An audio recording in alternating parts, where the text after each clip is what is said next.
Hey everyone, welcome back to the Dairy Raid and episode 8 of our Let's Build an Offensive System series. Before we get into the main topic of today's video, let's just do a brief recap of what we have installed so far in our system. We've talked about the offensive philosophy. We've built up the communication system of how we are going to call our formations and our plays, and then we've built in our our series system. And so far we have put in our 10 series, which is our inside zone, our 20 series, which is our outside zone, 30, which is power, I can type, 40, which is our quick screens.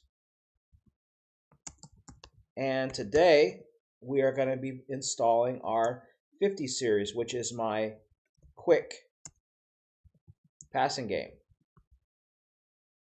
And like a lot of terms in football, quick is a misnomer in this situation. Quick is not just getting rid of the ball fast. Quick is quick, simple decision making. And the way that I do that is I have 9 different one-side passing concepts that I have put together. I take those 9 concepts, and most of the time I mirror them. I'll run the same play on both sides. So for example, we'll put in our seam concept here. Okay, and this is right where we start, where we are going to run the seam, hitch, and it's a hitch fade read on both sides of the field. This simple passing concept is in probably every offense in football that involves drop back passing. But what I do to try to simplify this even more is I'm going to make my quarterback divide the field in half. And I am going to make him start his decision-making process pre-snap by determining which one or which side of the field we're going to work on. Now, some coaches will say that is limiting the options for the quarterback. And to that, I counter exactly. That is the point. Okay? And so let's look at this. When I give my quarterback options, give them a passing play where I mirror the same concept on both sides. What I want him to be looking at first is the first route in the progression. And in this play, it is the seam. Okay, a seam for me is a vertical route that has eyes on the inside. And we could talk about what makes a good seam route as we go forward. But to keep things simple, it is a vertical route with the quarterback getting his eyes inside. And the first step in setting up the progression on this type of play is just take that first route, the seam. And when we split the field in half, tell me which side gives you the easiest first option. Because with all of these quick passing plays, I want to hammer the first read until the defense takes it away. So in this particular case, in a typical versus a typical 4-2, 4-3 defense, we want to look at where we can hit that seam easiest. And for me, the space that we're looking to hit the seam is in that 8 to 10 yard area, just inside of what would be the flat defender or the hook to curl defender, depending on where or what type of defense we're playing against. And if we look right here, well, that decision's pretty easy. It's going to be right here on the left. Why? There's no flat defender overhanging that we have to bend our stem around to then restack to get back open. Now, of course, we could give a move here and get inside, but when we just want to break things down to its simplest, this route is harder to get open than this one. So my quarterback's going to take his one-step drop with his eyes to the space that needs to be open. If that is open, then we're going to put the ball right in here in that 7-yard range underneath the safety and over the linebacker. How can that now, in a situation like this, what could happen that could take our eyes off of this route and move on to the second? Well, we could get a situation where we get a linebacker step up and then he drops that hook to curl and takes it away. We could get some kind of zone drop if we're playing against a 2-4 defense. We could get a linebacker dropping here. We could also get late movement by the safety rotating down if they have some sort of rotating coverage that could take away that seam zone. So in that case, we're going to move on to our number 2 route. And in this case, it is a hitch fade read. Okay, and just like I said before, we want to hammer the hitch until the defense takes it away. Now, we're going to be looking at this pre and post snap, but the idea here is my receiver is going to take the stem of his route when he gets to 5 yards. If he is capped at 5 yards, then he is going to break downhill and away from that corner, and we want to throw the ball in the space right down in here. If that corner is below us or on our hip by the time we get to that 5 yards, we're going to continue and we're going to work outside on the fade. And so that's how we're going to set that up. So in this case here, I have simplified the read by cutting the field in half, but I'm still giving my quarterback multiple options. I still have my read route. I still have my rhythm route. I have a rush route on both spots. If we get a blitz, we've got this. And also I've got my release. And the release in this particular case is the quarterback gets out of the pocket and we follow scramble rules. So you don't have to read the full field and every receiver in the passing play to give ourselves options and to give ourselves enough options in a passing play. You can have 2 routes and still give your quarterback plenty of options of where to put the football.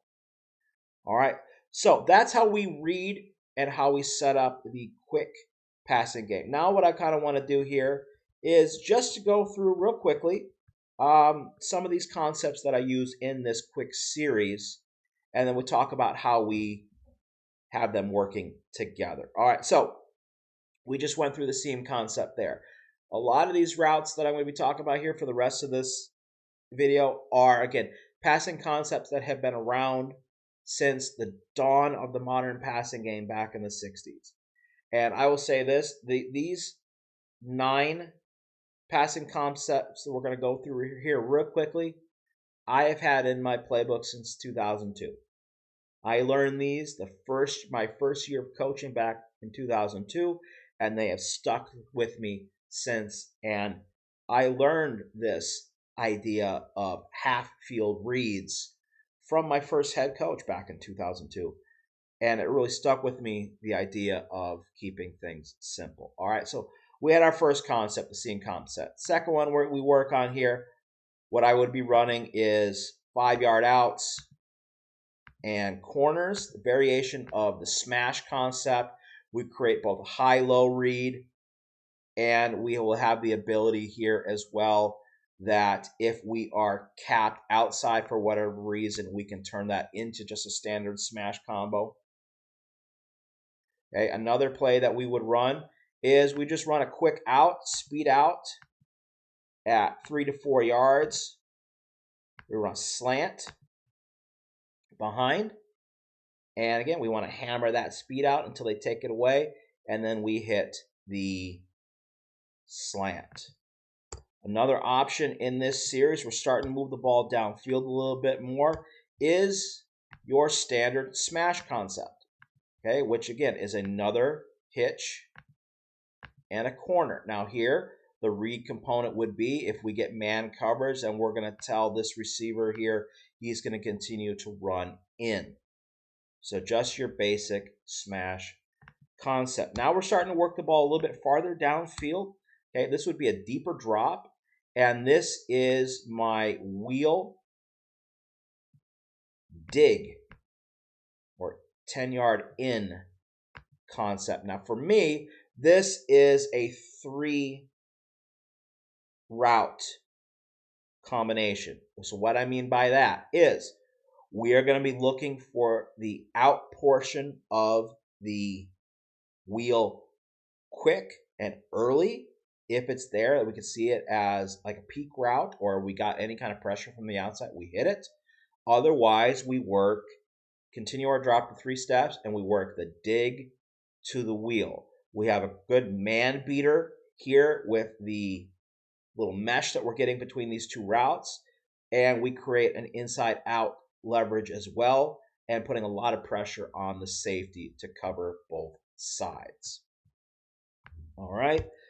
Another one that we're working on here is just pretty standard. We want to get vertical here on the outside, and we're going to run a 5-yard out. We're going to run this as a mandatory outside release, and just like we talked about with the speed out on the slant combo, we want to hammer this 5-yard out until the defense starts taking it away. When we see a lot of either palms coverage or cover 2, this hole in right behind in that, again, 8 to 12 to 15-yard range, if we can get a quarterback and get his feet in the ground quick and fire the ball here in space, then we're in a good shape to hit that hole shot, which is what we're trying to do there.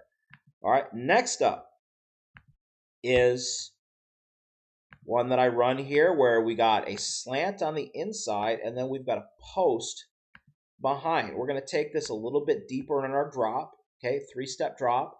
We're going to be working above the linebackers and below the safety, and again, putting these guys in high-low stress and creating that kind of leverage there. Whatever this safety goes is wrong. If we get single high, then we can bang this a little bit tighter, but then again, we're looking for that slant to pull a safety so we can hit some space behind it. Another variation that I like doing with this one is I like to run this out of trips and then getting, again, another wheel around the edge on that. Really like that combination. It's one of my favorite trips combos.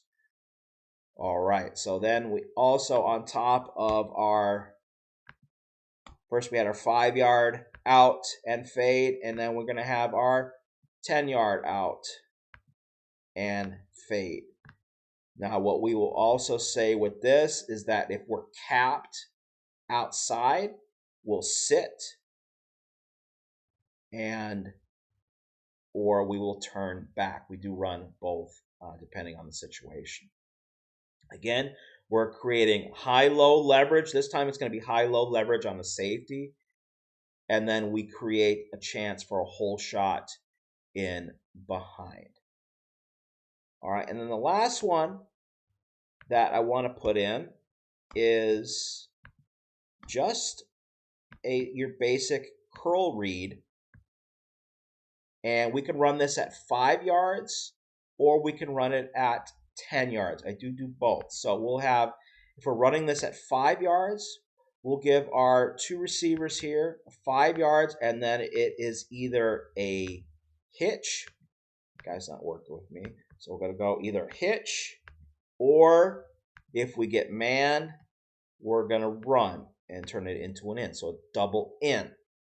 Okay, the variation on that also would be is we can continue this on to 10 or 12 and then make the same read. We're capped, we break downhill. If we're uncapped, we run.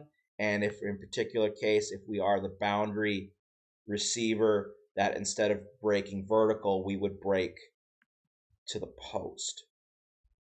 So we have, in what we worked on here, 9 to 10 or 12 combinations, depending on if you want to use some of these variations as separate concepts that work well together individually as mirrored concepts on both sides of the formation, Or you can use it where you have one concept on one side and you get another concept on the other side, particularly if you're looking for teams. If you know how defenses like to align both to the field and to the boundary, you're going to have a field side killer, you're going to have a boundary side killer, and you let the defense pick their poison. What I also like about setting up a series like this where you create combinations that can be used in tune with each other, you can also use these combinations with different blocking schemes. And I like using these as access throws in the run game. I like using these in rollouts, play action, whatever you want to do. You're creating a modular system when you build individual small concepts that you can build into larger passing plays down the road. All right. So there we have it. There is our quick passing game, quick in quotations. By breaking the field in half, you make the reads faster. And that is important if you want to get a quarterback who works in rhythm. You take the thinking out of it and you make it reaction. This is a great place to start. Easy reactions, easy balls, and we get out into space. By the way, if you guys are wondering what that sound is in my videos over the last few weeks, it is the family cat's automatic feeder. And I'm sure you can hear good old Chewbacca in the background. Anyways, that's it for today. Next time, we are going to get into full field reads and talk about the benefits of setting up your progression with potentially all 5 eligible receivers in the same passing plays. So, as always, thank you for watching, and then we'll see you then.